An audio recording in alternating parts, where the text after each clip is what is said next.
Welcome, Miss Leonard's class from King George Elementary School. How are you guys doing this week? I'm Riley's grandpa, and I'm very excited to read to you again this week.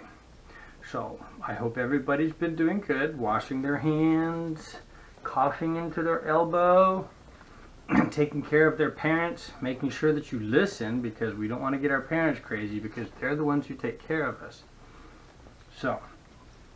But we have a lot of fun books today. They're all about animals. And Miss Leonard, she told me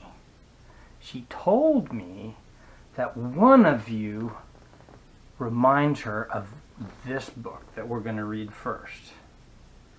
I wonder if you can guess who you are. So let's start. We have 3 books to read, and I'm going to start a new Junie B book.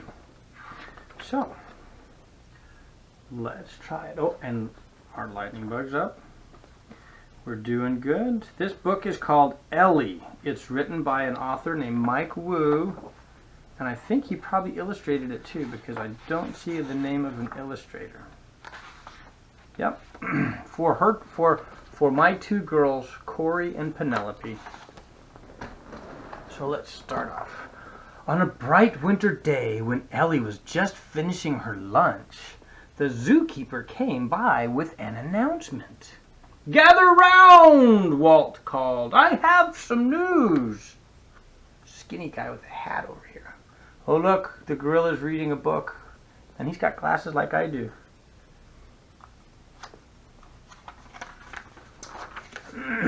So, "It is a sad day," he said. "The zoo is closing." Oh no. The animals were heartbroken. "There must be something we can do," Ellie whispered to her friends. "The zoo is our home." "Perhaps we can spruce it up a bit," Gerard suggested. Gerard always had good ideas. He's the gorilla. "I'll prune the trees," Lucy said, nibbling a leaf. "If only my trunk were longer," said Ellie. "I'll move this rock," Gerard huffed, clearing it off the path. "If only my muscles were bigger," said Ellie. Look, he's got a peacock on the rock, too. "We've already cleaned here," said the monkeys. "What can I do to help?" Ellie wondered. It seemed that everyone had a talent. Everyone but Ellie.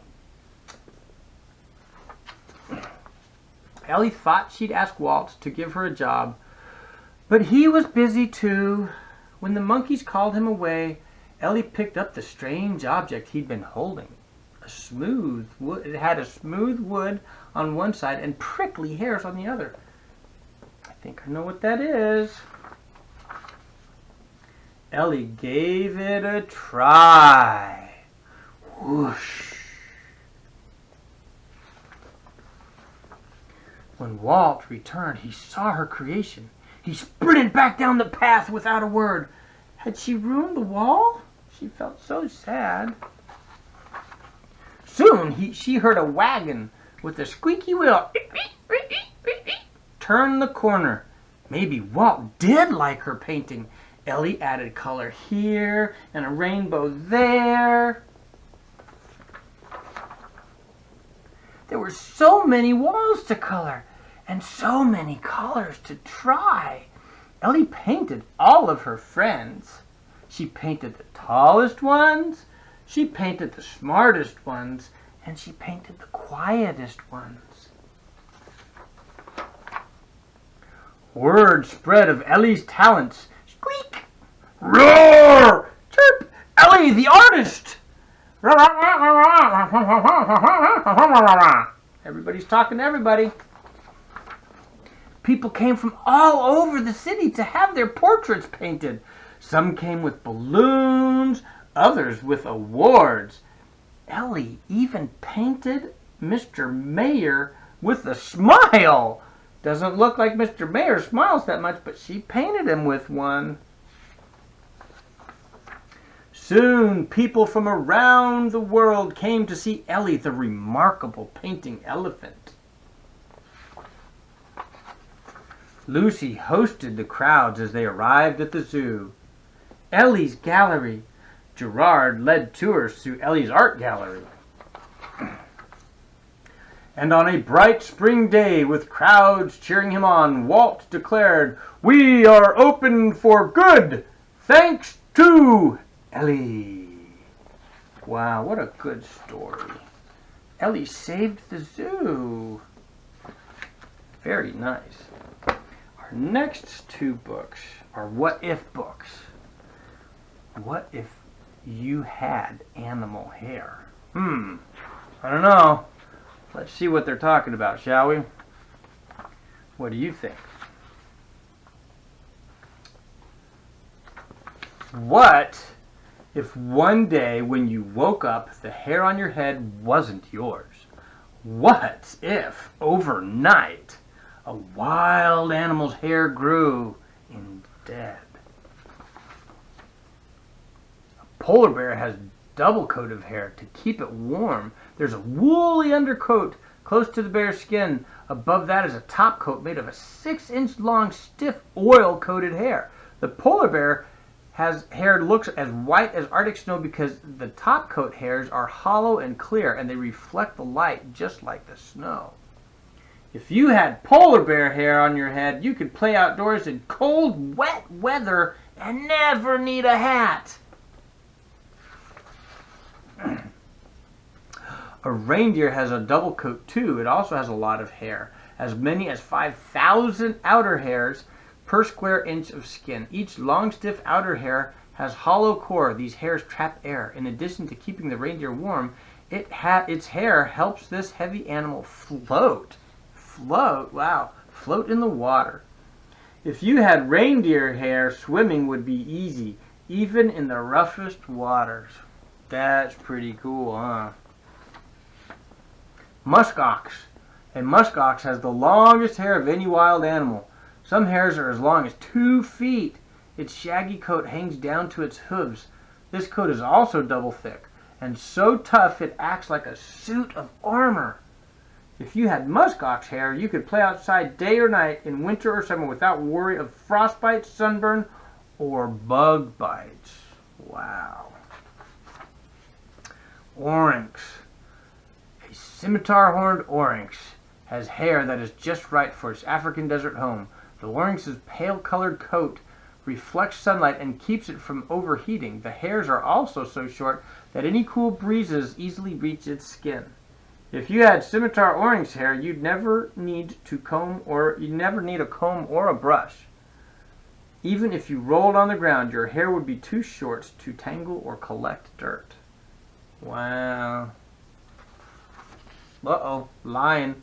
A male lion has a mane, long, thick hair on the back of its head, neck, and shoulders. When it comes to having a mane, size matters. Scientists learn that female lions, called lionesses, prefer males with big manes. That could be because the healthiest males usually have the largest manes. If you had a lion's mane, you'd stand out in a crowd. You'd look big and bold. Imagine that. Zebra. A zebra's hair grows in black and white stripes. These stripes help it stay safe. Whether standing still or running, zebras usually stick together in a herd. Seeing so many stripes confuses hunters such as lions and hyenas. If you had zebra hair, you wouldn't have to work at being one of a kind. Each zebra has a stripe pattern that is completely unique. Wow. A three-toed sloth. Three-toed sloth's hair often looks green because little plants called algae grow all over it. Sloths live in damp rainforests and rarely move, making their bodies a good place for the algae to live. However, having green hair isn't the bad thing. Green hair helps sloths blend into their home in the treetops and hide from predators such as jaguars and harpy eagles. If you had three-toed sloth hair, you'd never be alone. Because of the algae, your hair would be home to many different kinds of harmless insects. Wow, look at all the bugs in his head. Kind of crazy, huh? An Arctic fox's hair is snow white in winter. Each hair is also fat, helping make its coat thick and warm. As the days grow longer and heat up, an Arctic fox sheds its wintertime hair and grows a new brown coat. Now each hair is skinny, helping make its coat thin and keeping it from overheating. Besides staying comfortable, changing its coat keeps an Arctic fox perfectly colored to sneak up on prey such as lemmings and voles. If you had Arctic fox hair, you'd never get tired of your hair color because it would change with the seasons. Sweet!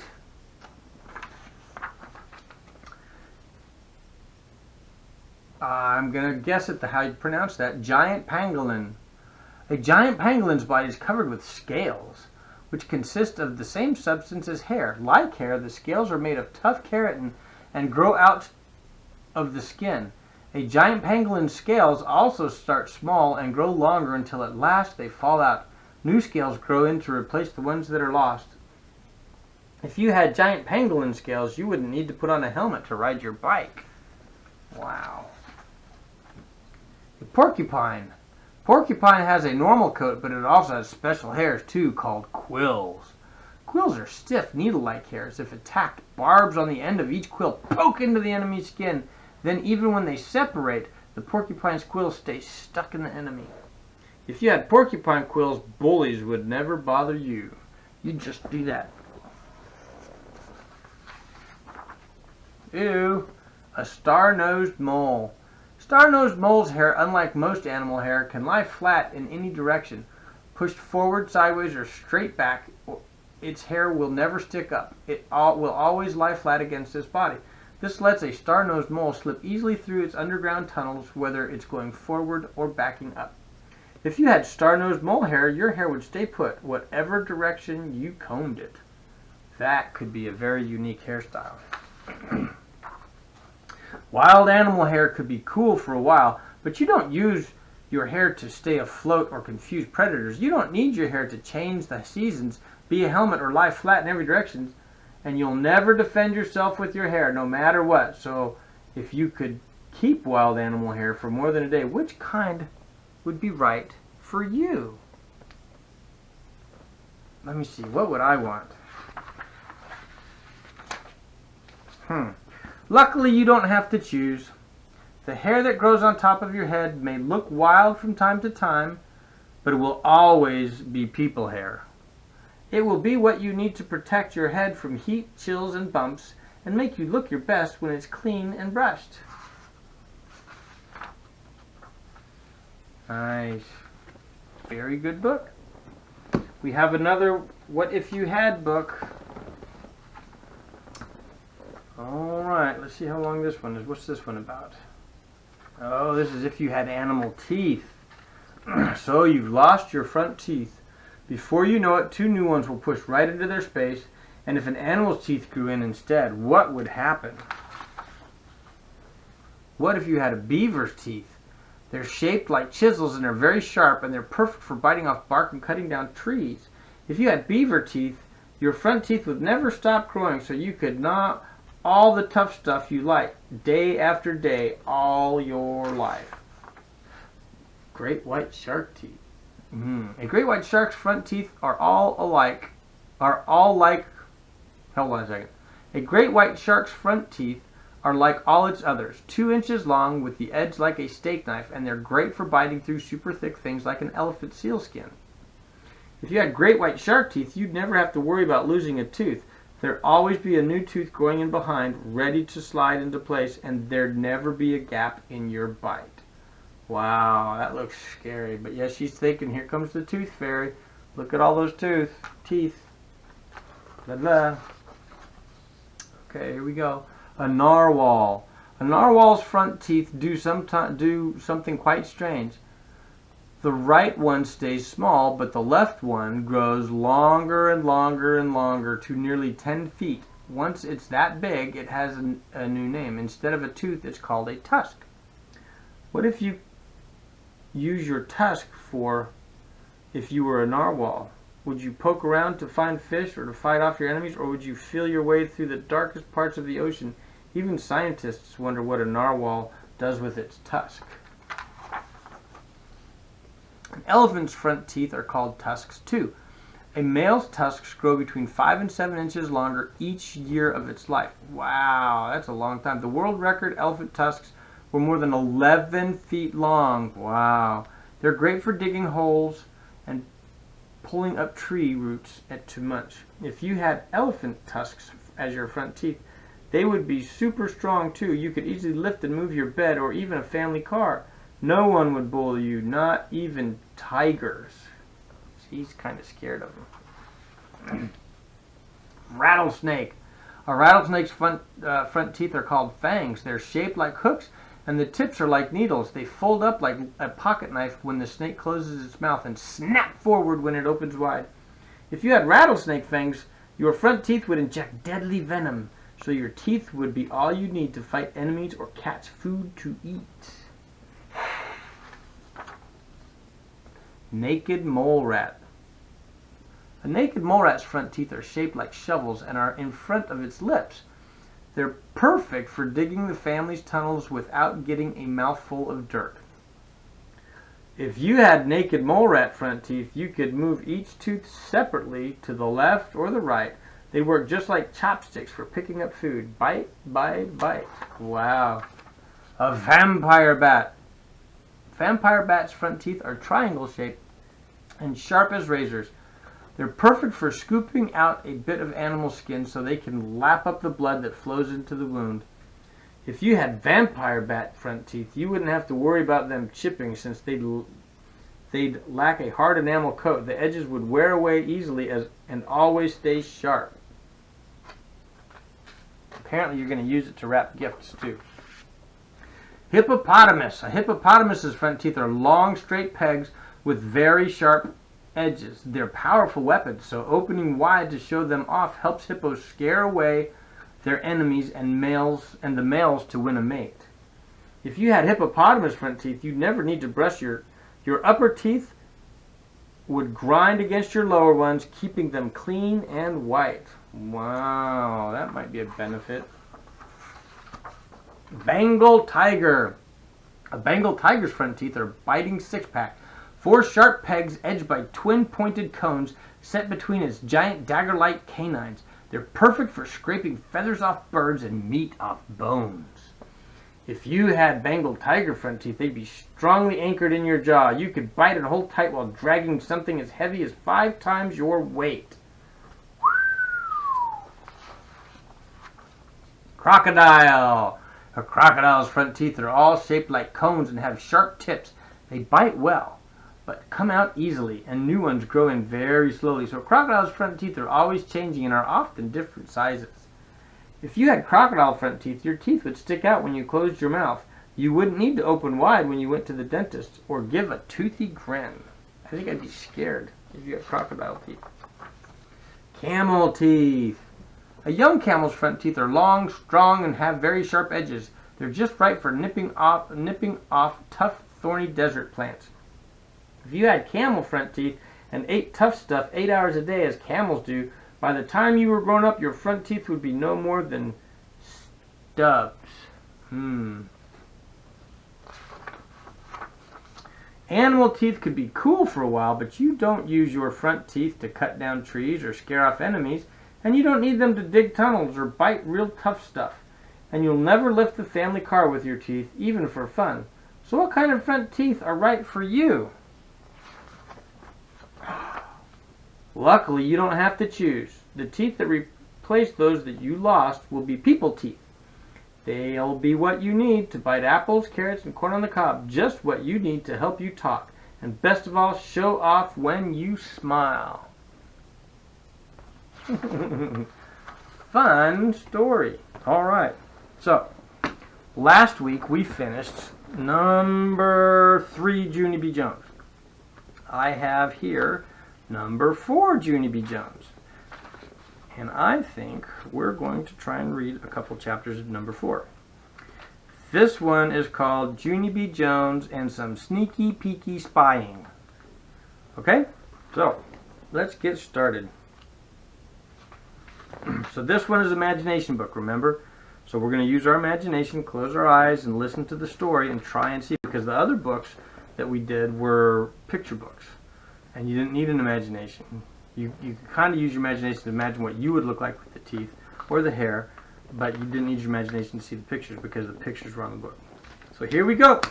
Ready? My name is Junie B. Jones. The B stands for Beatrice, except I don't like beaches. I just like B, and that's all. I go to kindergarten. Kindergarten is what comes before first grade, except for I don't know why it's called that silly word of kindergarten, because it should be called zero, I think. My teacher has the name of Mrs. She has another name too, but I just like the Mrs. and that's all. Mrs. has short brown hair and long skirts of wool, and she smiles a real lot. Except for sometimes when I'm noisy, she claps her hands loud at me. And it used to scare me very much, only then I got used to it, and now I don't even pay any attention. I wish Mrs. lived next door to me. Then me and her would be neighbors and bestest friends. And I could also spy on her. Spying is when you be very quiet and you look at people through a peeky hole or a crack or something. I'm a very good spyer. That's because I have sneaky feet and my nose doesn't whistle when I breathe. Last Friday morning at Grandpa Miller's house, I hid it in the dirty clothes hamper. Then my grandpa came in the bathroom and I lifted up the lid a teeny bit and I peeked my eyes at him. And guess what? Grandpa Miller took his whole teeth right out of his head. That's what? I popped right out of the hamper. Hey, Grandpa, how did you do that crazy thing? I hollered. Then my grandpa screamed very loud and he ran out of the bathroom speedy quick. Grandpa Miller has high blood pressure, I think. Pretty soon, Mother hurried into the bathroom with angry feet. That's it! She yelled, no more spying! This is the last time I'm telling you! Do you hear me, Missy? Do you? Yes, I said, 'cause you're hollering right in my ear, that's why. Then Mother took me home, except for she kept on staying mad at me. Finding something quiet to do, she said, kind of growly. Your baby brother has to take his morning nap. So then I thought about what to do, and I had a very great idea popped into my head. First, I took off my loud shoes. Then I tippy-toed into baby Ollie's room in just my sock feet. And I spied on him through the bars in his crib. 'Cause what could be quieter than sneaky, peeky spying, of course. Only too bad for me, because that boring old baby just kept on sleeping and sleeping. He wasn't being fun. That's how come I accidentally blowed on his face. And then I tickled his nose with a ribbon, and then I shouted, wake up! In his ear. And guess what? Ollie opened his eyes, that's what. Then he started crying very loud, and Mother ran into his room, only she couldn't see me, 'cause I quick hid it in the closet. I smiled just to myself. I'm the bestest spyer in the whole wide world, I said inside my head. That's how come when I rode the bus to school that day, I did a little bit of bragging. I'm the bestest spyer in the whole world, I said to my bestest friend named Grace. Then I took off my shoes and showed her my sneaky sock feet. See, I said, see how quiet they are? You can hardly even hear those guys. After that, I breathed in and out for her. And see, my nose doesn't whistle either, I said. That Gracie smiled. I'm good at spying too, she said. I patted her. Yeah, only too bad, Gracie, but you can't be as good as me, 'cause I said it first. That Grace did a mad breath. It's called a huffy, I think. I heard your nose whistle, Grace, I told her. Just then the bus got to school, and me and that Grace raced each other to the playground, except she beated me. Only it didn't count, 'cause I wasn't really racing. Then we played horses with other bestest friends named Lucille. Only pretty soon the bell rang, and we all run to room 9 speedy quick. Mrs. was at the door waiting for us. Good afternoon, ladies. Good afternoon, lady, I said back very polite. Then Mrs. smiled at me. That's because she is the nicest teacher I ever saw. And so I wished me and her were bestest friends. And guess what else?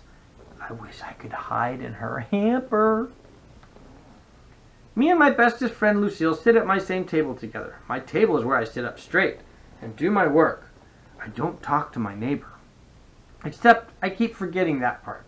I wonder where Mrs. lives, I whispered to Lucille real quiet. Shh, said Lucille. We can't talk, or else we'll get in trouble. And anyway, you're not allowed to know where she lives, 'cause it's a secret.